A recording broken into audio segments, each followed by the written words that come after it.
Welcome, everyone, to another episode of Revolution Recap. It's been a few weeks since we've checked in, but we finally have some news and notes to go over in the world of New England soccer. A couple of players are now off the Revolution roster over the past few days. USL to Rhode Island is taking steps forward. And, of course, we have the MLS Cup happened. World Cup rosters have been announced. A very exciting time for soccer to kind of come back after a bit of a lull. I'm Greg Johnstone, and before I get to who's joining me today, we also have a show announcement. For those of you that are not on social media and that may not have seen, we wanted to announce that we have some roster moves, so to speak, and Kris Valukis is retiring from the world of podcasting. He's no longer going to be a co-host of Revolution Recap. He will be on the show as a guest. We will have him come on, make some guest appearances, so you will hear him again on this show, but Kris, as a co-host and being on as frequently as he is not going to be possible going forward. And I just want to take this moment to thank Kris for all that he's done for us the last 2 years. We probably would not be doing the show if it was not for him. He had a lot going on in his life. He moved. He's had a career change and a job change in the past couple of years while he was on this show. And as time has gone on, the real world and fatherhood has kind of taken him away. So I really appreciate everything Kris has done for this show. As I say, you will hear him again. I think he'll come on and say goodbye to all of our faithful listeners at a later time. But right now, fatherhood is calling. And for those of you that may follow him on Twitter, you know that his son, I believe Kris Valukis Jr., is the leading rusher in his Pee Wee football league. So just wanted to kind of give that note right off the top of the show here. And a lot of people too reached out and said, "What are you going to do for a new co-host?" Very little faith. Very little faith. One person said we should do a reality show. New England's next great soccer podcaster. But I'm not Bruce Arena. I have a replacement ready to go when we lose someone off our roster. And with that being said, Tanner Rebelo, our new co-host of Revolution Recap, welcome to the show. Yeah, it's great to be joining you. It's going to be sad to see Kris go. It was always great joining him as well. But like you said, he's going to be on the podcast as a guest going forward to say his goodbyes as well. But it's definitely great to come on and contribute. Yeah, and if you don't follow Tanner on social media, and if you don't follow Trifecta Network, you should. We're very excited to have you on, Tanner. Tanner, you're one of the few guys really on the beat. You probably watch more Revolution Soccer and Revolution 2 Soccer than anyone on the beat. Your notebooks week in and week out are great, and I know we've mentioned that before on the show, but we're really excited to get you on the show more and get you kind of get your takes on the show more in audio form too. So for our listeners that don't follow Trifecta Network or Tanner Rebelo on social media, make sure you go do that now. But Tanner, before we get into our key takeaway of the past few weeks, I do have a couple of things I want to talk about from our friends at the Rebellion. First off, they have a Movember fundraiser going on right now. Make sure you go to anyrebellion.org to learn about their Movember fundraiser right now. They are trying to raise $2,500 to go to raising awareness for men's mental health and suicide prevention. So go check that out. And also, there's going to be a Rebellion Black Friday World Cup watch party. That's going to be at Flynn's in Mansfield. Doors open at 1 p.m. Kickoff is at 2 p.m. There'll be discounted drinks for Rebellion members, and you can get your 2023 Rebellion membership there in person at Flynn. There's also going to be some door prizes as well as free samples from Shoveltown Brewery. So I do know we talked about the We Got Soccer watch party in Boston. That is currently sold out. So if you missed out at tickets at those, go check out the Rebellion watch party at Flynn's Irish Pub on Black Friday. Doors open at 1 p.m., kickoff at 2 p.m. For more information, please go to www.google.com and Google Flynn's Pub Watch Party Black Friday for more information.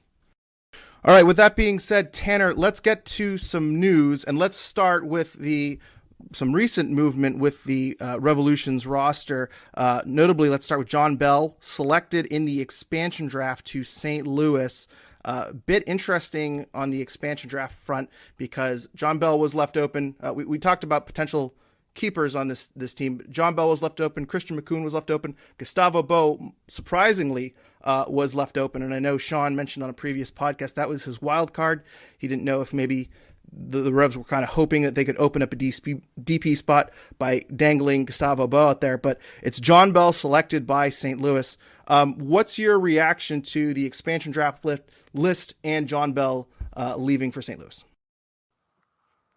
I think it's a smart pick by St. Louis. I think if you looked who is available from the Revolution, and if you're a team that's looking to build, you look at Jon Bell. He's under a reasonable contract. He's a young center back. He's proven that he can start in Major League Soccer. If those are a lot of things you're looking for when you are an expansion team, and also his availability as well. He is healthy. If you look at anyone else, obviously Gustavo Bell is available, but DP status and a significant contract. There really isn't anyone else that they had available that would have been interesting to St. Louis. So if you looked at the Revolution availability, it was Jon Bell was the easy choice. And I think if you looked around the league, Jon Bell was one of the better options out there if you're looking for a young center back that's relatively affordable. Yeah, and David Goss mentioned on Extra Time the week before the expansion draft happened, when the lists were released, he mentioned Jon Bell as a center back that's not starting, that could be starting in the league. So for St. Louis, filling out this roster, getting a guy on their supplemental roster, and Jon Bell, who potentially could start, I think that's a really good signing there. And I know they also traded for Tim Parker too. In Houston. So Jon Bell, I don't know if he's going to be a starter day one for St. Louis, but he's definitely going to be in the competition for minutes. And from a Revolution perspective too, I think they're losing Jon Bell. I do think he was an asset to this team, but I've mentioned before, they had all 10 of their roster spots on the supplemental roster were taken. So they needed to clear at least one to fit in the super draft pick. I believe the Revs have pick number 10 in the super draft. So they would have needed to clear a roster spot some way, somehow. And if you look at center back for the Revolution, you have Henry Kessler, you have Andrew Farrell. You're potentially signing another center back. I'd imagine they are going to sign a center back soon, and we'll talk about that a little later. You have Christian McCoon, you have Omar Gonzalez, and then you have Ben Ravino down at the bottom for depth. So Jon Bell was really kind of mixed in the middle there, and you weren't really sure where a path for minutes were. I know he played a little bit of left back towards the end of the season, but I think this is a really good move for Jon Bell, the player, in that he's going to see a lot more minutes and a lot more potential to grow somewhere else. And at age 25, I think this is really, really a good move for Jon Bell. So I will miss him, but I think this is probably best for all involved. Yeah, I think if you're the Revolution, this is kind of curious, right? If you looked at their center backs, obviously it's Henry Kessler, Andrew Farrell. Those are your top two picks. But if you look at Farrell, this has been an Ironman candidate for the last couple of years for the team. Ever since he came in the league, he's led center backs in minutes played. But, that catches up to you, especially playing on turf. You look at Henry Kessler, he had a lack of availability last year. And then if you look behind them right now, you're looking at Omar Gonzalez being that third option, and obviously you have Ben Ravino as another option, and Christian McCoon. But the Revolution, now they have to go out there and get a center back that's capable of starting. That's what they're going to have to place now that Jon Bell's gone. So when you look at who they protected and could they've changed things up, you can't really disagree with anybody that they protected. Altidore would have been the only one you probably wouldn't have wanted to protect, but due to his known trade clause, they had to protect him. So you can't really argue with who they protected, but now they do have a real open spot at center back, and I think that's a real concern for them, considering center back was a major concern throughout the 2022 season. And it is worth noting, we haven't had a show in a few weeks, so I do want to just note real quickly that Gustavo Lopes of Terranosa Radio did report that the Revs are looking to sign a quote-unquote big-name center back, and they're looking at the international and domestic markets. So, and that's not a surprise to anyone. I do think that that's an area of need. But yeah, you're going to have your new starter coming. You have Henry Kessler. You have Andrew Farrell. Jon Bell would have had a really, really tough time for any sort of playing time there. So just real quick, you did mention you mentioned Jozy Altidore was protected on that list. He had to have been protected because he has a no trade clause in his contract. So automatically that means the Revs have to use a spot to protect him. Also on that list, Nacho Heel, who is out of contract, but the Revs have expressed interest in. So I think that's also worth noting too in the expansion list. But turning real quick though to someone not protected, Gustavo Bell, a designated player.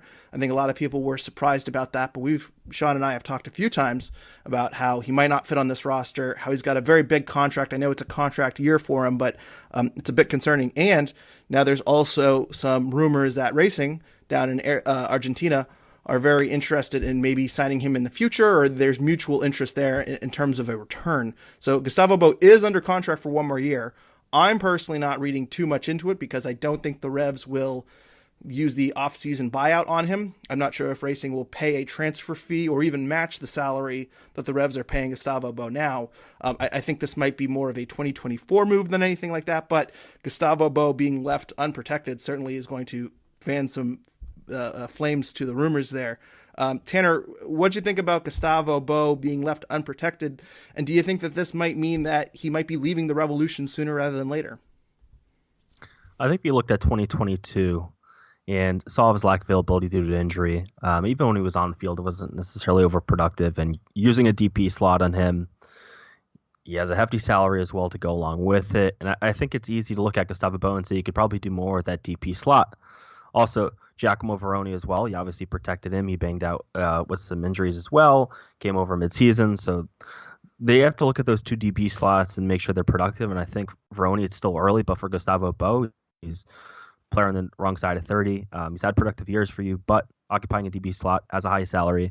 I don't think leaving him unprotected was necessarily the Revolution saying they don't want him. I think they just understood that St. Louis probably wouldn't want to use resources to pay him and bring him in and use a DP slot on him. But I think if you're the Revs, you have to start thinking about what do you want to do long term. And I think with Gustavo Bou, you have to play a certain way, a specific formation. And I don't necessarily think he works well with what they want to do long term. And I think his position with the team is also a question. I think they've tried him at a bunch of different spots, and there hasn't really been that perfect fit. So I think you can look at Gustavo Bou, and I think 2024. That's probably the time he leaves. I think for this season, though, they're kind of stuck with him, unfortunately. I think that's a really good assessment, too. And the only thing I'll add is that we've seen a lot of these times in expansion drafts, a player is drafted and then immediately spun. And so St. Louis, I think they've used all 8 of their international roster spots. And so the speculation was they probably don't want another designated player. I know their GM has come out and said they don't believe in designated players. They believe in designated team or whatever. Which kind of implies that maybe they're not using all 3 designated player spots. Maybe they're not looking at high salary players. So picking Gustavo Bou may not be kind of within their philosophy right now, and they'd much rather go for younger assets, which is what they ended up doing. But as I say, we've seen people kind of spun in these expansion drafts and kind of shopped around. I remember Kai Kamara was selected one year and then immediately was traded, and I could kind of see something similar like that happen where Gustavo Bou is selected and then maybe traded to someone else who needs a striker or needs a goal scorer somewhere, and they're willing to take on that designated player contract for 1 year, kind of as a 1 year show me type of thing. But that didn't end up happening, obviously, and as I say, I think Jon Bell was the more attractive asset when you consider the contract. So very interesting kind of wrinkle. But as I say, I think at that salary, I think a lot of people aren't interested in Gustavo Bou at that price. The one other move we have here, and I don't believe it's official. I don't believe there's ever a press release as of Monday night at 8:20. But Ismael Tajouri-Shardi, it was reported by Seth McComber of the Bent Musket that his contract option is being declined. We talked about this a little bit before. He was traded from LAFC to the Revolution for $400,000 in general allocation money, and the Revs have made some comments that he's facing an injury that might be potentially career-ending, although Ismael Tajouri-Shardi disputes that.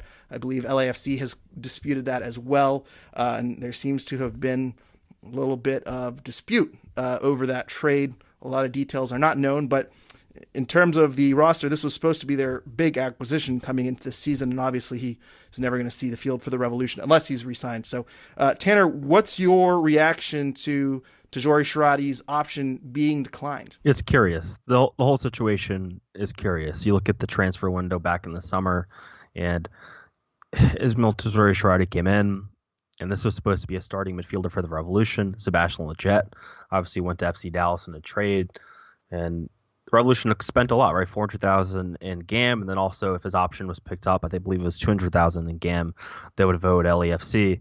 And at the end of the season, Bruce Arena did, say that there was some, maybe some information wasn't shared with them that should have been with LAFC. Obviously, LAFC has disputed that. Ismael Tajouri-Shardi has also posted on social media training videos. If you can't really blame the Revolution for not bringing the player back. I think maybe that speaks to their belief that he can get back to full health.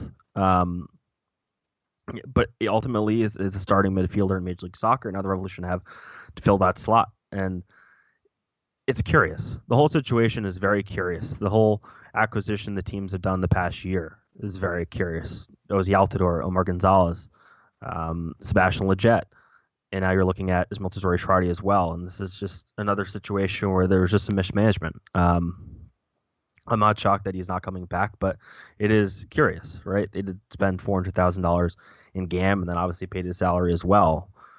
And to give up on him is kind of basically admitting that was a failure of a trade. Absolutely, and it's quite a big sunk cost. Now, it's worth noting Tajouri-Shardi's contract this past season, it was $606,000 in base salary, $648,000 in total compensation. So this is a big chunk of the salary cap as well.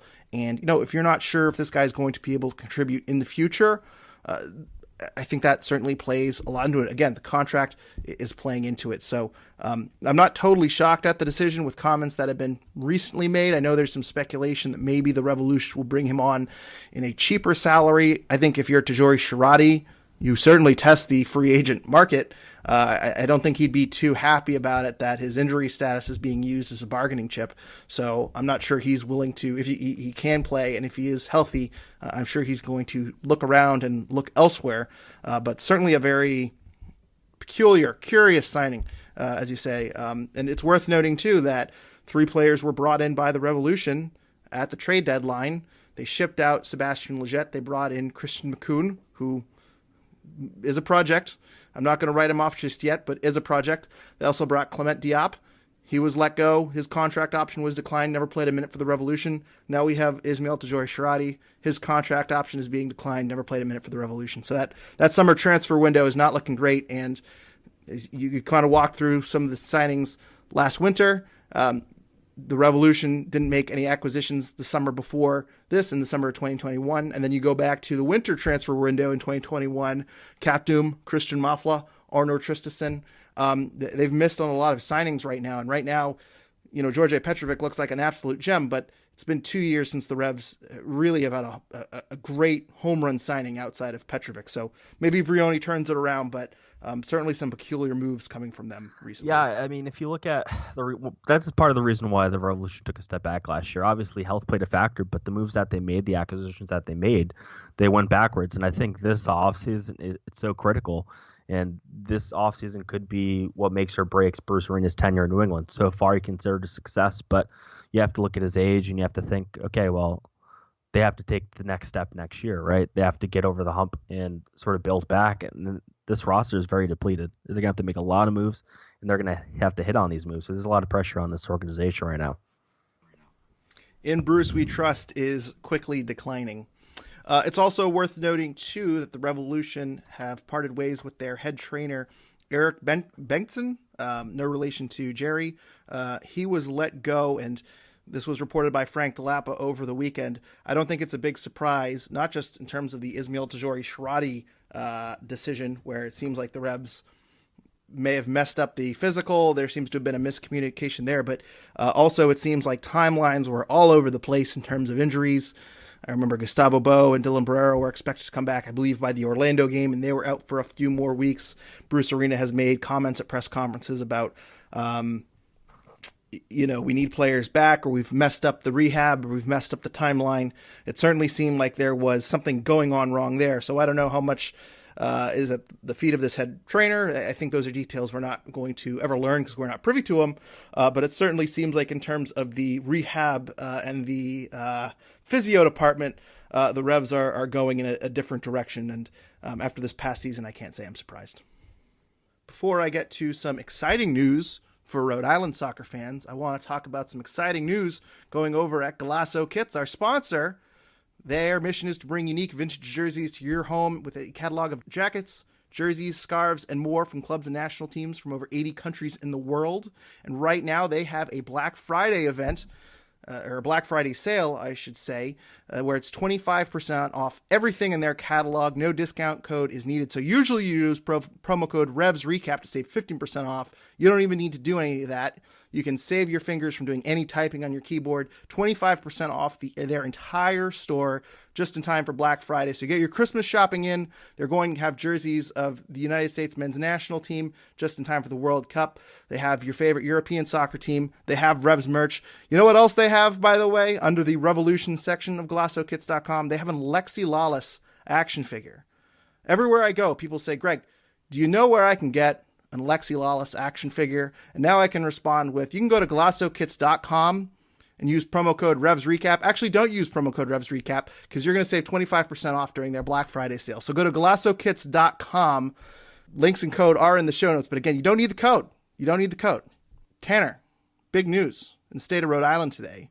US Alta Rhode Island has finally announced their logo and their crest and their branding. And they are branding as Rhode Island FC.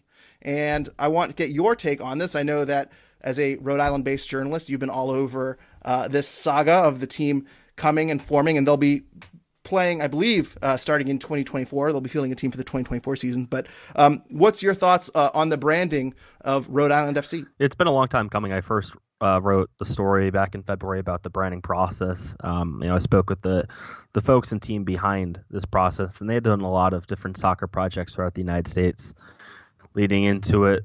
This is a community-based brand conversation. They did surveys to ask the community for all their suggestions. They had a lot of surveys go out, a lot of in-person meetings, virtual meetings, and they did their homework. I think if you look at the name itself, Rhode Island FC, I would say it lacks creativity, and I think a lot of people that were looking for a creative name would agree with that. But it's not a shock. We've seen a lot of teams in the United States go with FC or SC in their name.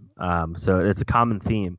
But I think if you look at the logo itself, I think it's brilliant, right? You look at the anchor, that's taking from the state seal of Rhode Island.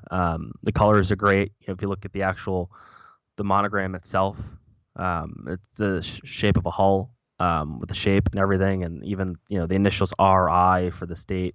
I think they did a really good job with the crest, and I think the merchandise looks really solid as well. This is a long time coming for Rhode Island. Going back to the last Paw Sox game I covered, I was one of 3 journalists there, and the RFP had already gone out for this site on the Seekonk River in Pawtucket.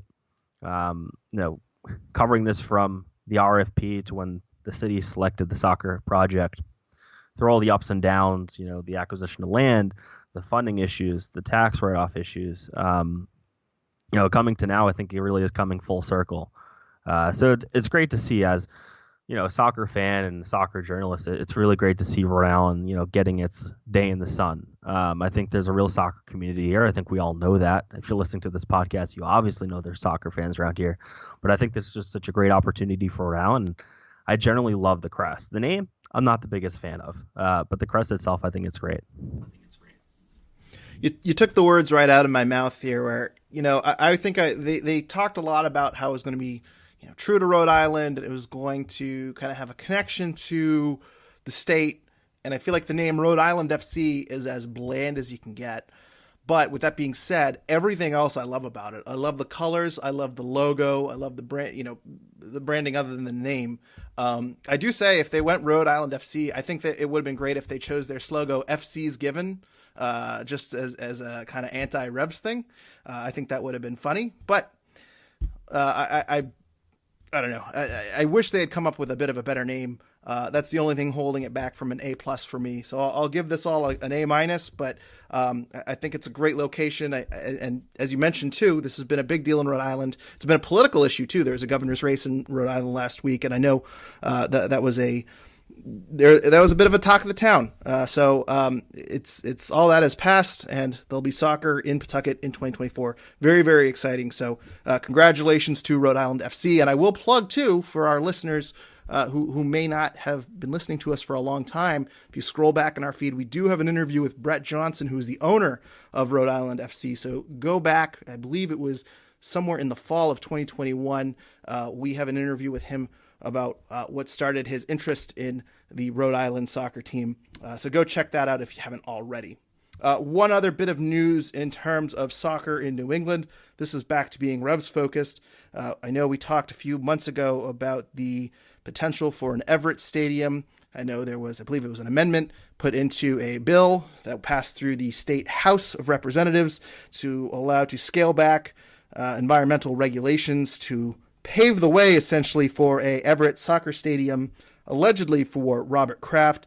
That has been removed from the final bill. It seems like that is, I shouldn't say dead, but it's certainly a setback for the Revolution. And it seems like if they were at the 40-yard line, they now have to punt and restart from their own 5.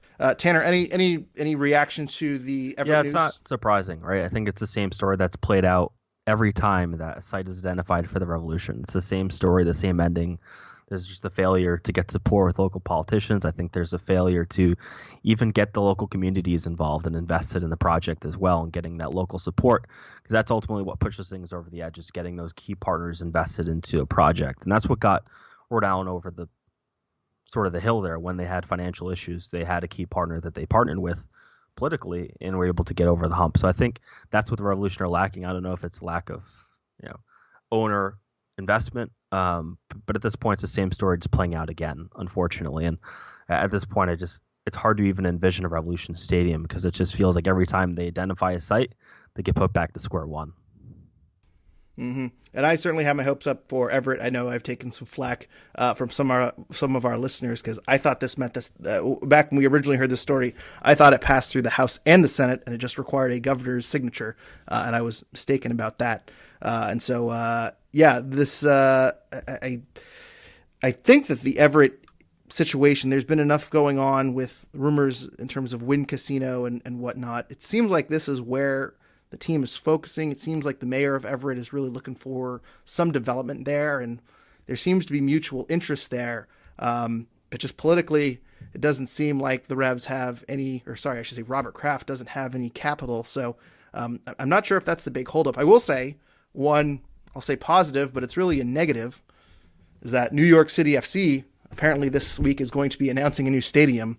And while that normally is bad news and certainly embarrassing for the Revolution, I think when Robert Kraft is embarrassed, he steps his game up.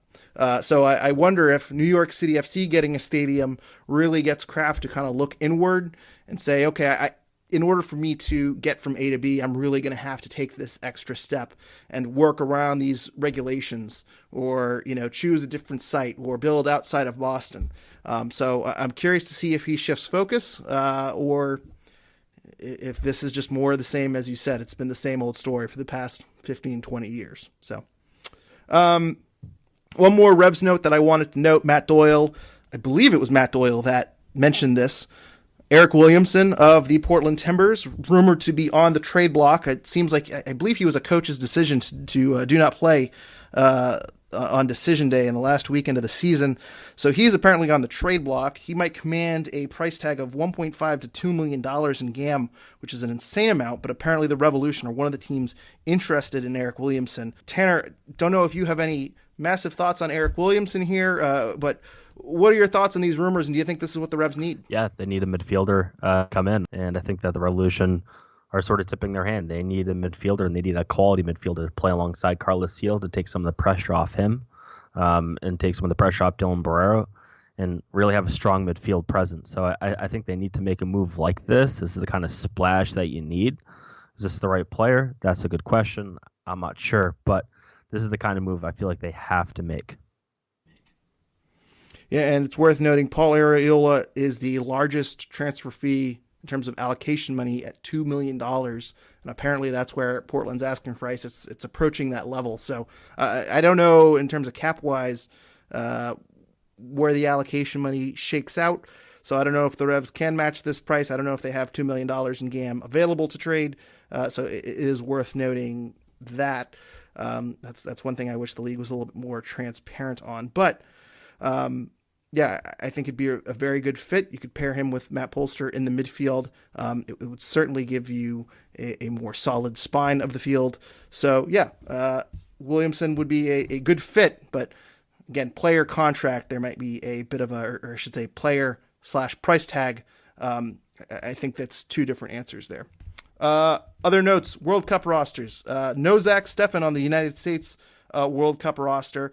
Also not making the World Cup, Adam Buksa. Injuries that happened to him after he left the Revs. Injuring his foot on international duty certainly did him in. He's barely played over at Lens. So Adam Buksa misses the World Cup for Poland.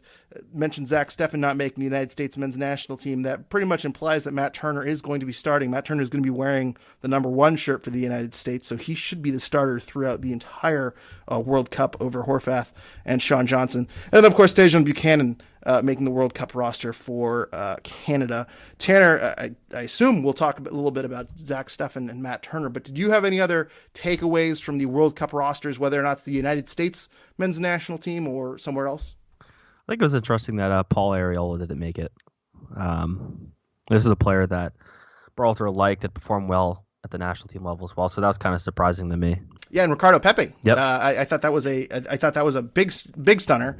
Zach Steffen too. I feel like the debate was Zach Steffen versus Matt Turner. Steffen not even in the top 3. I assume that Steffen must have said something to the effect of, "If I'm not starting, I don't want to go." But that's a huge fall from grace for Zach Steffen. Yeah, I look at it this way. I think if you have Zach Steffen and Matt Turner on the roster, everyone's asking who's our goalkeeper. You don't have Zach Steffen on the roster, or vice versa, Matt Turner, you know who the starting goalkeeper is, and I think they made the right decision. I think Matt Turner has proven for the United States, also at club level, that he is capable of starting for the U.S. national team, and he is clearly their best option. I think this was a smart move by Berhalter. I think it's just so critical for this team to get to a point where you can finish this World Cup and feel confident going to 2026. And I think that's what this is all about. Talking to people that have ownership stake in clubs and investment into the sport, that's what they're looking for 2026. Now it's going to propel the entire sport forward in this country. And I think showing up then is what matters the most. So it's getting these younger players experience. It's about showing up in this World Cup and performing well. And I think for Berhalter, he understands that if they don't perform well in this World Cup, he's out. And I think it's quite simple as that, because 2026 is that important. So Berhalter is fighting for his job, and he knows it. And I think they've had lack of continuity on this roster. I think they've had players going in and out. They still don't really know who their striker is. It's good that he finally figured out who his goalkeeper was. But it's hard to be confident in this team.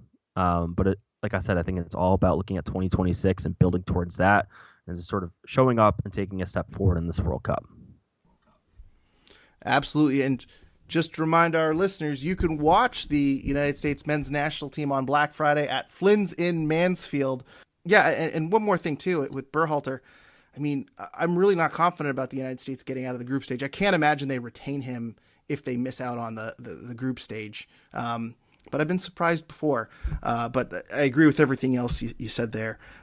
Should be interesting, but I feel a lot better knowing that we're in safe hands with Matt Turner and net. And by the way, you mentioned he has been playing very well at club level. He has had some very, very good performances in the Europa League. He's won over Arsenal fans, which certainly seemed like a long shot when he first went over there. There certainly were a lot of doubters on social media, but Arsenal fans are quietly and quickly learning that Matt Turner's a very good goalkeeper. So just some other news and notes to wrap up here. MLS Cup odds for 2023 have come out. The Revolution are starting at 30-1 odds, which is further than they were at the start of 2021 when they were 25-1 odds. I believe LAFC has opened as the favorite, which is not a huge surprise. I believe they're at 7-2. LAFC, of course, won MLS Cup in extra time over Philadelphia Union. Probably one of the better games in league history. Tanner, I don't know if you had any reactions to MLS Cup. I don't know how much you watched of it, but certainly a thrilling game. Any takes from MLS Cup and the LAFC Philadelphia battle? I couldn't take my eyes off it. It was just must-watch TV. It was almost like it was scripted. When Gareth Bale scored, I was like, are we watching a movie? I was sitting there, a bunch of family members there, and I was the only one interested in the game. And as the game went on, everyone was watching the TV. It was captivating. I think it was great for the league, the drama that it filled, and ultimately, it's just a great story. And I think that's the kind of game the league actually needed. And I think the fact that LAFC won is also good for the league as well. I think it's interesting because you did have really the epitome of a bought superstars buying a high worth big names versus your Moneyball academy built up. You really had Philadelphia is one of the lowest spenders in the league. And so it was really, really interesting to kind of see the two teams play against each other, and Philadelphia hung with them. Philadelphia, you could argue, deserved to win MLS Cup. Both teams deserved to win MLS Cup. And then, as you mentioned, Gareth Bale, boy, you couldn't have written a better script, especially with all the doubts about him. He's played limited minutes. I think a lot of people confused why he wasn't making more of an impact. And then he shows up at the right time, basically LAFC's version of JD Drew, coming in at the right minute, in the right moment and justifying his contract. So, really great game, really great opposite ends of the spectrum in terms of roster building, and really tough for Philadelphia. And you don't know when they're going to be back there. I'm sure LAFC will be back, but I feel like with young players and academies and selling for profit, Paxton Harrison is going to be sold for Philadelphia. You wonder if they're going to be that good next year as well. And Philadelphia, as I say, I made the Moneyball comparison. The Oakland A's never won the World Series. The Tampa Bay Rays of the 2010s never won the World Series. I think Philadelphia, if they don't win an MLS Cup, I think there's a little bit more pressure on them as well. If they don't win MLS Cup, I think they're going to be known as one of these teams that just could never get over the hump, and they're going to waste a really, really good generation of kids because other teams are going to catch up to them. So I don't know. A lot of pressure on the Union going forward, in my opinion. Yeah, they were 25th in spending in 2022 in terms of payroll in the entire league. And I think that it really tells a story what Jim Curtin's been able to do there with that roster, what they've been able to do to identify young talent. But eventually that well dries up or it slows down. And like you said, there's other teams that are going to look at what Philadelphia is doing, and they're going to develop homegrown talent of their own that they're going to be finding their Brendan Aaronsons of the world, right? So you have to question whether or not they're going to be successful going forward. But Jim Curtin so far has proved that he's a great coach, and they've been able to figure out and find these next players. Like Brendan Aaronson's gone. Who do you have? Well, we have Paxton Aronson now. They're just able to identify these young players and find success doing so. So it's hard to rule them out, but it is easy to question the sustainability of that model because obviously LAFC, they were third in the league in spending this year in terms of payroll, and they can continue to spend, right? Spending money is easy. Finding young players on entry-level contracts is very difficult. Mm-hmm. And it's worth noting there's another giant in the East that Toronto FC, I'm sure, is not going to finish in 13th place next year. I'm sure TFC is trying to build off of that same model that they won the MLS Cup from a few years ago, and they're trying to model LAFC where they're going out and they're spending even more money. So I'm sure Philadelphia is going to have to be battling their own giant in the East, whereas opposed to this year, they seem to be just by far the best team in the East. So we'll be very interested to see how things settle going forward. Tanner, is there anything else you wanted to talk about on the podcast before we wrap up here today? Any final thoughts? No, I think that fans should just enjoy the World Cup and enjoy everything it has to bring, because I think after the World Cup, once it finishes, you're going to see a ton of movement. You're going to see a tsunami of movement, I think, after the World Cup. I think right now the entire world's watching, but after that, get ready for all the roster movement because the Revolution are going to be very busy.